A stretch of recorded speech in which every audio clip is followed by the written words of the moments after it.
My name's Olivia, and I'm 27 years old. I just graduated with a master's in event management from a small university in Washington. If you'd asked me 3 years ago whether I'd end up back in my parents' old wooden house in the suburbs of Seattle after graduation, I would have laughed in your face. That wasn't the plan, but life has a way of throwing curveballs, doesn't it? It was a drizzly May afternoon when I dragged my beat-up suitcase through the front door of my childhood home. The familiar creak of the floorboards and the faint smell of my mom's lavender candles hit me like a wave of nostalgia. I kept telling myself this was just a pit stop, 4 months. Maybe 5 tops. I'd save up enough to rent a little apartment closer to downtown Seattle. I could already see it in my head. A cozy place with big windows letting in soft light. A neat desk for planning events. And quiet evenings curled up with a podcast and a glass of iced tea. That vision kept me going. I wasn't starting from scratch. Thankfully, the job hunt went better than I expected. Within a couple of weeks, I landed a part-time gig at a local event planning company in the suburbs.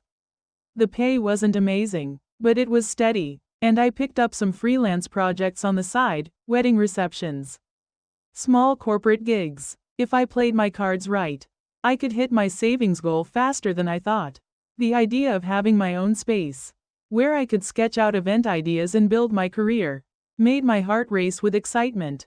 That first night back, I sat at the dinner table with my parents, practically bursting to share the news. Mom was dishing out her famous lasagna, and Dad was skimming some old fishing magazine. I couldn't hold it in any longer. I got the job, I blurted out, grinning. It's part-time at this event company, and I'm already lining up some freelance work. I'm thinking I'll save up for a place of my own in a few months. The clatter of forks stopped. The air shifted, like someone had cracked a window in a stuffy room. Mom set her fork down, her face unreadable. "You're planning to move out?" she asked. Her voice calm but sharp, like a blade hidden in silk. My smile faltered. "Yeah, probably in 4 or 5 months," I said, trying to sound casual. "I just need to save a bit more." My parents exchanged a look, the kind that always meant trouble. Dad cleared his throat, his eyes still on his magazine. "Olivia, you know your mom's only working part-time at the craft store. Her shoulder's been acting up, and my pension barely covers the basics." Mom chimed in, her tone softer but heavy. "It'd be a big help if you stayed here a while longer. Sweetheart, renting downtown is so expensive, and you're just starting out." I stared at my plate, the lasagna suddenly looking less appetizing. They weren't wrong, but a part of me, the part that dreamed of freedom, felt like it was already slipping away. I forced a nod. "Okay," I said quietly, "I can stay a bit longer." But as I said it, a tiny knot formed in my chest, whispering that things were about to get complicated. That moment at the dinner table, when my parents' words sank in, felt like a door quietly closing on my dreams. I tried to shake it off, telling myself I was just being dramatic. They needed help, and I could handle a few months. Right? I'd keep my eyes on the prize, my own apartment, my own life. So I threw myself into work. My part-time job at the event company was hectic but exciting, coordinating vendors, sketching out seating charts for galas. The freelance gigs kept me up late, but every dollar I earned felt like a step toward freedom. At first, living at home wasn't so bad.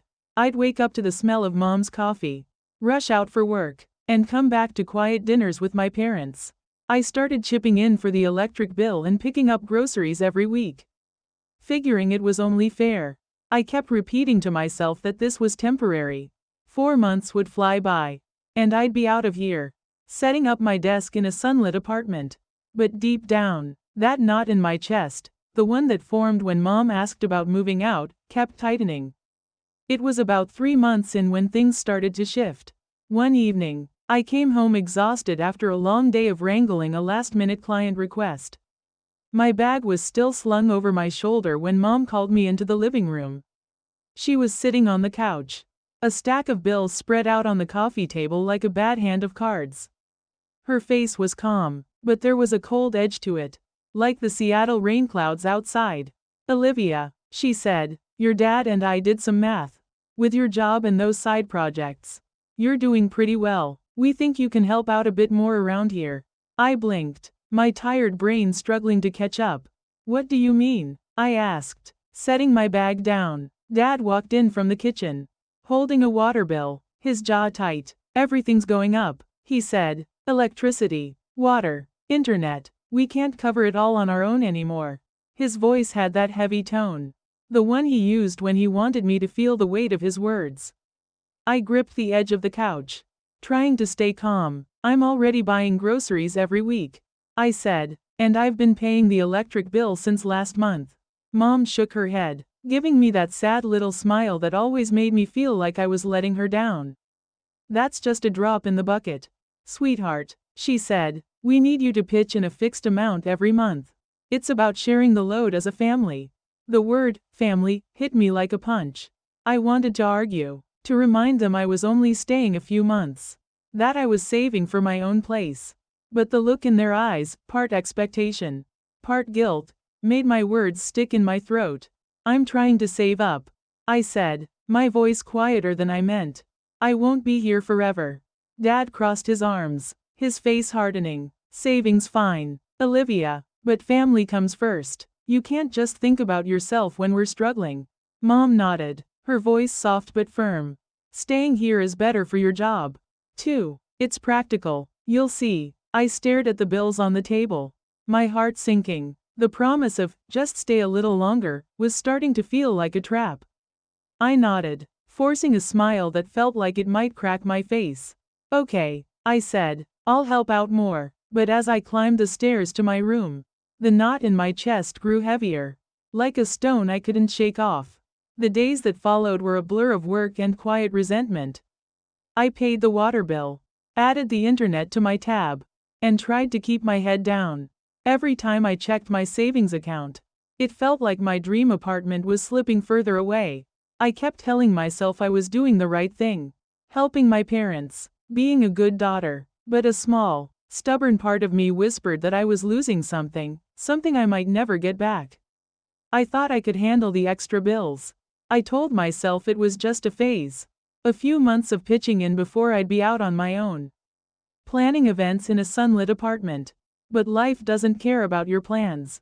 About 4 months into living at home, everything changed. It was a chilly October afternoon when the front door swung open. And with it came a gust of chaos that turned my world upside down. My sister Hannah, her husband Ethan, and their 2 kids, Ava, 7, and Liam, 5, rolled in like a storm. They had suitcases, duffel bags, and a pile of toys that spilled across the living room floor. Hannah announced they'd be staying, just a little while, because their house was under repair after a water leak. Her voice was bright, like this was a fun family adventure. But the look in her eyes told me this wasn't temporary. Mom's face lit up like it was Christmas morning. She scooped up Ava and Liam, cooing over them like they were the center of the universe. Dad dropped his fishing gear to shake Ethan's hand, grinning like an old friend had just shown up. And me? I stood in the kitchen doorway, clutching a mug of cold coffee, feeling like a ghost in my own home. The house transformed overnight. Ava's crayons littered the dining table. Liam's toy trucks were underfoot, and the air was thick with the constant chatter of kids. I tried to stay positive, focusing on my work, coordinating a charity gala at the event company, picking up freelance projects. But it was hard to ignore how the house only felt alive when Hannah was around.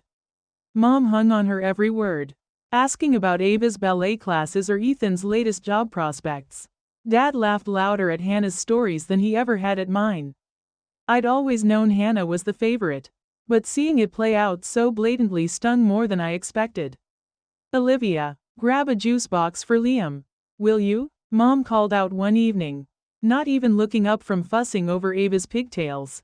I set my coffee down and did it, biting back the urge to say I wasn't the maid. That moment set the tone for what was coming. A week later, I came home from a grueling day, 12 hours of revising event timelines, and found Mom waiting in the living room. A stack of bills sat on the coffee table, her expression a mix of pity and expectation. Olivia, she said, her voice soft but pointed. Things are tighter now with more people in the house. We need you to cover the water bill and the internet, 2. I froze. My bag still on my shoulder.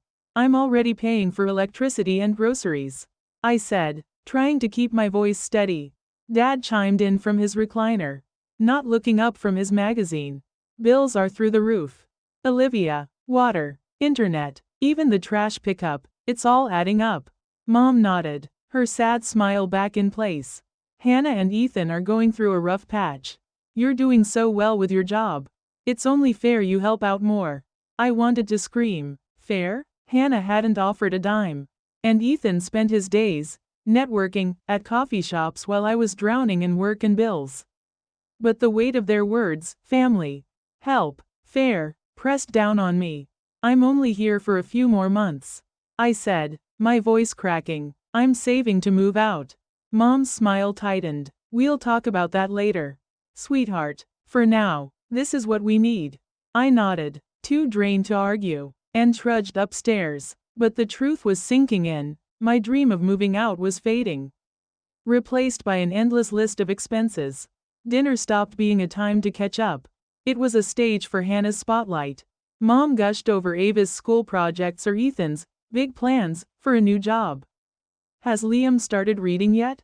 Mom asked one night, her eyes sparkling. He's picking up words already. Hannah beamed. And Ava's the star of her ballet class. Dad chuckled, proud as ever. That's our girl. No one asked about my latest event. The client who loved my work. Or the nights I stayed up designing mood boards. I cut my lasagna into smaller pieces, chewing slowly, tasting nothing but bitterness. After dinner, as I washed dishes, Hannah leaned against the counter, sipping wine. You're still here? She said with a laugh. Like it was a joke. Yeah, I muttered, scrubbing a plate. You know, she went on, her tone light but sharp. Living with mom and dad at your age is kind of odd. I turned, meeting her eyes. I'm here to help with the bills, I said, keeping my voice even. She shrugged, swirling her glass. Well, lucky for them they've got you. Her words were like a needle, quick and piercing. That night, lying in bed, I stared at the ceiling. The sound of Hannah's laughter drifting from the living room. I wasn't just invisible, I was the backup. The one who paid for their comfort while they lived like I didn't matter. My savings account was barely growing, and every day felt like another step away from the life I'd dreamed of. I didn't know how much worse it could get, but something told me I was about to find out. I kept telling myself I could handle it, just a few more months. Just a little more sacrifice. But with Hannah, Ethan, and their kids turning the house into a circus, my life started feeling like it wasn't mine anymore. The bills were piling up, electricity, water, internet, groceries, and I was covering them all while Hannah and Ethan acted like they were on some extended vacation. I'd come home from a long day of juggling event timelines and client calls, only to find the house a mess and my parents looking at me like I was the solution to every problem. But the real breaking point? That came when they decided I wasn't just the family wallet, I was the free babysitter.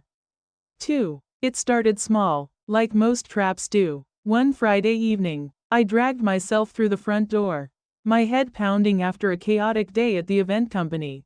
I hadn't even kicked off my shoes when Mom greeted me, her face all smiles. Olivia, thank goodness you're here, she said, gesturing to Ava and Liam, who were tearing around the living room like tiny tornadoes. They're so full of energy. And your dad and I can't keep up. Before I could respond, Hannah poked her head out from the kitchen, her hair in a perfect messy bun, her voice bright. Hey, Liv, Ethan and I are grabbing dinner out. You don't mind watching the kids for a bit, do you? I opened my mouth to protest. I had a freelance proposal due tomorrow, but Mom cut in, her tone sweet as syrup. You're so good with them, Olivia. We're not as spry as we used to be. I looked around. Toys scattered across the floor. A juice stain on the couch. Liam waving a marker like a sword. My shoulders slumped. Just a couple hours, I muttered, more to myself than to them. A couple hours turned into the whole night. Dinner stretched into drinks. Then a late movie. I spent hours chasing Liam, convincing Ava to stop drawing on the walls, and finally getting them to bed past 11. By the time Hannah and Ethan strolled in, laughing like they didn't have a care in the world, I was exhausted. My proposal untouched. I wanted to say something. But Hannah just flashed a smile. Thanks, Liv. You're a lifesaver. That was the beginning. Soon. It wasn't a request, it was an expectation. I'd come home from work, bone tired, and Hannah would hand me a list. Feed Liam. Help Ava with her homework. Pick up the toys. Mom and Dad backed her up every time. My shoulders killing me. Mom would sigh, rubbing her arm. And your dad's too old to chase after kids. Dad would grunt, never looking up from his fishing shows. I was working 9-hour days, freelancing at night, and now playing nanny on top of it. Weekends, when my friends were at music festivals or just sleeping in, I was cutting up Liam's chicken nuggets or cleaning up Ava's spilled glitter. I tried to speak up once, sitting Mom and Dad down after a particularly brutal week. I'm overwhelmed, I said, my voice shaking. I can't keep doing everything, work, bills, and watching the kids. Mom's face softened, but her words were sharp. We're all struggling. Olivia, Hannah's got enough on her plate. Dad just shook his head. You're young. You can handle it. The message was clear. My needs didn't matter. It got worse. Hannah started treating me like I was on call. Liv, we've got a date night, she'd say, already halfway out the door, leaving me with a screaming Liam. Once, she dropped off the kids on a Saturday morning without asking, saying, "You don't have plans, right?" I did. A rare coffee date with a friend, but I cancelled it. Because arguing felt pointless. Every no I tried was met with guilt trips. You can't be selfish, Olivia, Mom said once, her voice heavy with disappointment. Hannah and Ethan need a break. The kids are so young. Who else is going to step up? I stopped arguing. It was easier to just do it, wipe sticky hands, read bedtime stories, scrub crayon marks off the table. But every day, I felt myself slipping further away. My freelance work suffered. I missed deadlines because I was too tired. My savings account was stagnant, drained by bills that seemed to grow with every new mess in the house. I'd lie awake at night, listening to the hum of the TV downstairs, Hannah's laughter, the kids' footsteps. My dream apartment felt like a fantasy, something other people got to have. I didn't know how to get out. I didn't even know if I could. But deep down, a small, stubborn voice was growing louder, whispering that I couldn't keep living like this.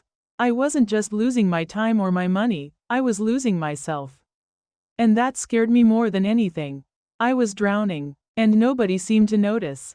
The house was a constant whirlwind of Ava and Liam's chaos, Hannah and Ethan's demands, and my parents' endless excuses. I was paying for everything: electricity, water, internet, groceries, while juggling my job at the event company and freelance projects that were slipping through the cracks. I was the unpaid nanny, the cleaner, the ATM, and somehow, I was supposed to be grateful for it. I kept telling myself to hold on, that I'd find a way out. But every day felt like another weight pinning me down. Then, something happened that shattered everything and forced me to finally fight back. It started with Hannah and Ethan's announcement. One chilly November evening, Mom called me into the living room, her face pale and her hands wringing like she was bracing for bad news. Hannah sat on the couch, her eyes red, while Ethan paced behind her. "Olivia," Mom said, her voice trembling, "Ethan's company went under. They've lost their main income." I looked at Hannah, her head bowed, and felt a pang of sympathy, but also a creeping dread. "So, what's the plan?" I asked, trying to keep my voice steady. Dad cleared his throat, avoiding my eyes. "We think they should stay here," he said, "just until they get back on their feet." My stomach dropped. The house was already bursting with 5 of us, plus 2 kids who turned every room into a playground. "What about my room?" I asked, my throat tightening. Mom hesitated, then spoke quickly, like ripping off a band-aid. "Ava and Liam need a stable space. Olivia, we thought you could move into the small room by the garage." The small room was barely a closet, crammed with old boxes, fishing gear, and Christmas lights Dad never threw out. I wanted to laugh, to scream, to ask why I was always the one who had to give up everything. But I just nodded, my jaw clenched, and went upstairs, feeling like the walls were closing in. That night, As I lay in bed, the weight of it all, bills, babysitting, the shrinking balance in my savings, felt like it might crush me. I didn't know how to escape, but I knew I couldn't stay like this forever. Then, the bombshell hit. I was checking emails after a long day, my eyes burning from staring at event budgets, when a notification popped up from a credit agency. My heart stopped. It said I was tied to a $25 secondary mortgage on the house. I thought it was a mistake, so I called the agency, my hands shaking. The truth was worse than I could have imagined. My parents and Hannah had used my name and social security number to take out the loan, claiming it was for home repairs to cover their growing expenses. They hadn't asked me, hadn't even told me. My credit, my future, was on the line, and they'd gambled it without a second thought. I sat there, staring at my phone, feeling like the ground had vanished beneath me. All the guilt trips, the family comes first speeches, the years I'd poured into helping them, it was a lie. They hadn't just taken my time and money, they'd stolen my identity, my security. The anger burned so hot it scared me, but it also woke something up. I wasn't just tired anymore. I was done. The next day, Hannah cornered me in the kitchen, her voice casual, like nothing was wrong. Liv, Mom and Dad's anniversary party is this weekend. Ethan and I need you to watch Ava and Liam. Okay? She was already grabbing her purse, assuming I'd say yes. I looked at her, really looked at her, and something snapped. No, I said, my voice calm but hard as stone. I'm not doing it. Hannah blinked, then laughed, like I was joking. Come on, Liv, don't be like that. It's a family thing. I stepped closer, my heart pounding but steady. I'm not your babysitter, Hannah, and I'm not staying in this house anymore.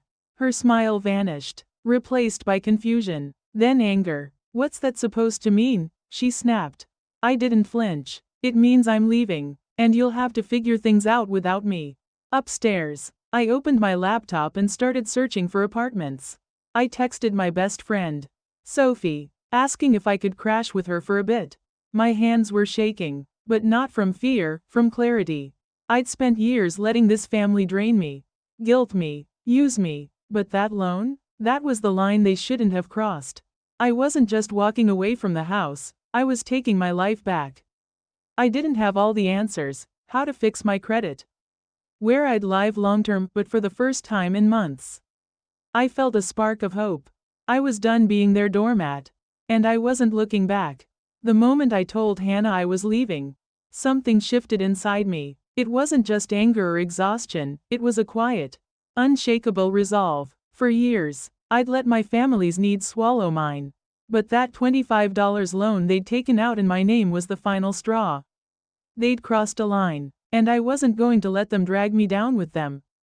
I knew walking away wouldn't be easy, but staying? That would have destroyed me. The next morning, I packed a small bag, just clothes, my laptop, and a few things I couldn't bear to leave behind, like the notebook where I sketched event ideas. I texted Sophie, my best friend, and she replied instantly, "Get over here. My couch is yours." That was all I needed to hear. But before I could leave, I had to face my family one last time. I wasn't going to slip out quietly.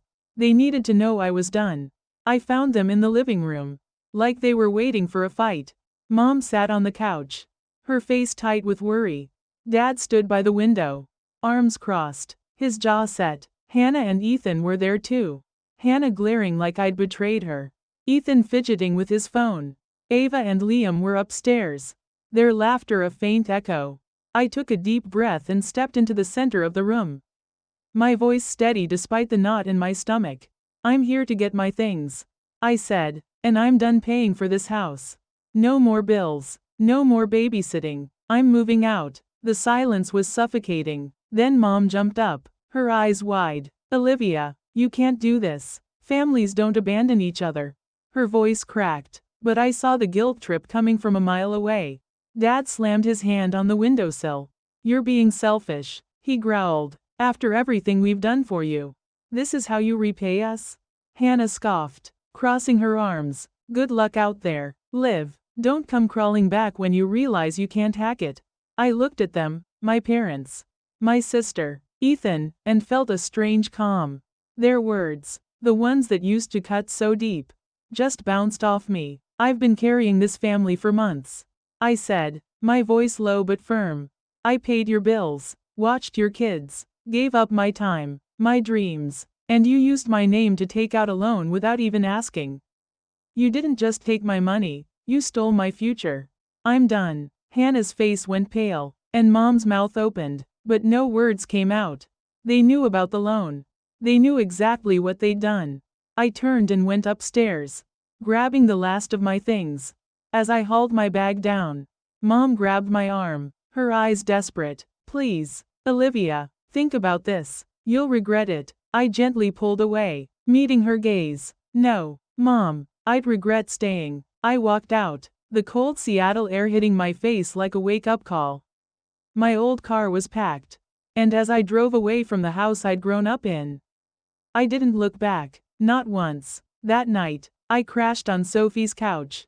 Her tiny apartment filled with the warmth of fairy lights and the smell of her famous chili.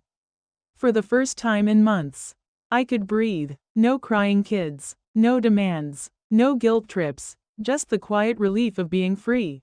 But freedom came with a fight. The next day, I called the credit agency and reported the loan as fraud. It wasn't easy. Explaining how my own family had used my identity felt like a betrayal. Even after everything, they told me it'd be a long process. So I contacted a lawyer Sophie recommended, a pro bono advocate who helped with identity theft cases. She warned me it could take months to clear my name. But just taking that step felt like reclaiming a piece of myself. 2 weeks later, I signed a lease for a small apartment 15 minutes from the event company. It wasn't perfect, the paint was chipped, the floors creaked, and the heater hummed like a tired old man. But to me, it was everything. I set up a desk by the window, hung a cheap string of lights, and bought a second-hand rug that made the place feel like mine. For the first time, I spent my evenings doing what I wanted, sketching event layouts, joining a yoga class down the street, or just walking through the park, letting the autumn leaves crunch under my boots. I was exhausted, and the lone mess loomed over me. But I was free to build a life that wasn't defined by what my family thought I owed them. My paycheck, once stretched thin by endless bills, now covered my rent and a little extra. I treated myself to small things, a new sketchbook, a latte at my favorite cafe, a weekend hike with Sophie. Every choice, no matter how small, felt like a victory. I wasn't just surviving anymore. I was starting to live. Leaving that house was like stepping out of a storm I hadn't realized I was caught in. For the first time in years, I could hear my own thoughts, feel my own wants, without the constant noise of my family's demands. My new apartment, with its creaky floors and chipped walls, wasn't just a place to live, it was a sanctuary. Every morning, I'd wake up to sunlight streaming through the window, make a cup of coffee, and sit at my desk, sketching event ideas in peace. No screaming kids, no stacks of bills, no one telling me I wasn't doing enough. Just me, building a life I'd almost forgotten I deserved.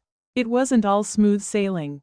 The loan mess was a nightmare, months of paperwork, calls with the credit agency, and meetings with my lawyer. But every step toward clearing my name felt like a brick in the wall I was building to protect my future. I learned to set boundaries, not just with my family but with myself. I stopped saying yes to things that drained me. I started saying yes to things that lit me up, like yoga classes, late night talks with Sophie, or signing up for a workshop on event design. I reconnected with old friends, the ones I'd lost touch with while I was buried under my family's chaos. Their laughter, their support, was like medicine for my soul. My family didn't let go easily. The text started a week after I moved out. Mom wrote, "Olivia, we need to talk. Families shouldn't be divided like this."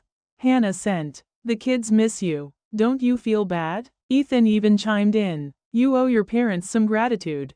You know, I'd stare at my phone, watching it light up with their guilt trips. But I didn't feel the old tug of obligation anymore. I'd seen their playbook, sweet words laced with blame, fake tears to pull me back. One by one, I blocked their numbers. Then I cleaned house on social media. cutting ties with anyone who might carry their messages to me. My hands shook as I did it. But when it was done, I felt like I'd shed a heavy coat I'd been wearing for years. Sitting in my favorite cafe one spring afternoon, a latte in hand and a new event project on my laptop, I realized something. I didn't need their approval anymore. I didn't need their apologies or their love. I'd found peace in myself. I'd spent years believing that if I gave enough time, money, energy, they'd see my worth. But love isn't about sacrificing yourself until there's nothing left. It's about respect, support, mutual care, things I'd never gotten from them. I learned to love myself first, to choose myself without guilt, and that changed everything. So, what do you think about my journey? Was I right to walk away? To fight for my own life? I'd love to hear your thoughts. Maybe you faced something similar. Or maybe you're still finding your way out. Share your story with me. And if you want more stories like this, ones about breaking free and finding your strength, stick around. There's so much more to come.